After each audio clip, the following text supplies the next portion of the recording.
আজকে আমি আমার মসজিদে বলছি, এক নারী যখন নষ্ট হয়, একটা মেয়ে যদি নষ্ট হয়ে যায়, চরিত্রহীন হয়, তাইলে এটা বিরানি পচলে যেমন দুর্গন্ধ মারাত্মক, ভাত তো পুরান ভাত, রাতের ভাত সকালে ভিজাইয়া পানি দুইয়া খাওন যায়, তো বিরানি কোনো খাওন যায় না। বিরানি যেমন পচে দুর্গন্ধ, এলাকার থেকে এটা সরাইতে হয় বিরানির পোটলা। কোনো মেয়ে, কোনো নারী এটা যদি নষ্ট হয়, চরিত্রহীন হয়, খোদার কসম একটা এলাকা, একটা সমাজের শত শত যুবক শেষ, সমাজ শেষ, এলাকা শেষ, পয়চা গইল্লা, এটা দুর্গন্ধে পুরো সমাজ নষ্ট করে দেয়। ছেলেরা তোমরা কষ্ট দেখবা, তোমরা দুর্ভিক্ষ দেখবা, তোমরা অভাব দেখবা, তোমরা রক্ত দেখবা, তোমরা জুলুমের শিকার হওয়া দেখবা, তোমরা রক্তের তুফান দেখবা। মনে রাখবা, আমি বললাম আমার নাম আনিসুর রহমান, মনে রাখবা, এই বন্ধুর কথা মনে রাখবা।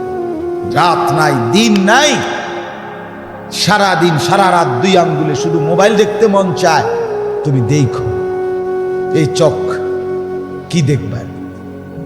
এক ওয়াক্ত নামাজ পড়তে মন চায় না, তুমি দেখো। আর বেশি দিন, ইন্নী লাকুম মিনহু নাযীরুম মুবিন, আল্লাহ বলেন নবী আপনি বলে দেন, ও দুনিয়াবাসী, আমি মুহাম্মদ সুস্পষ্ট ভয় প্রদর্শনকারী আল্লাহর পক্ষ থেকে।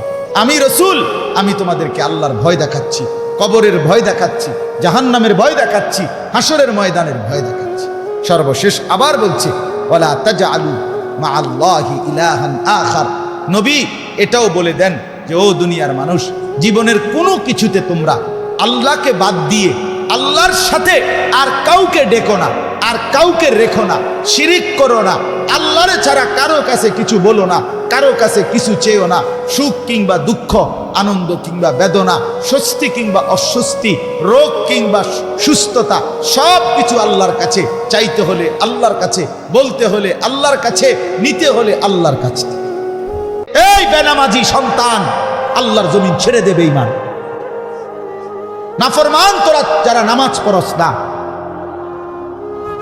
যাদের ঘরের স্ত্রী নামাজ পড়ে না, যাদের মেয়ে নামাজ পড়ে না, যাদের মেয়ে পর্দা করে না, ওই জানোয়ারদেরকে বলেন আল্লাহর জমিন ছেড়ে দেবে ঈমান। বেহায়া কোথাকার, কার জমিনে বেঈমানি করছিস?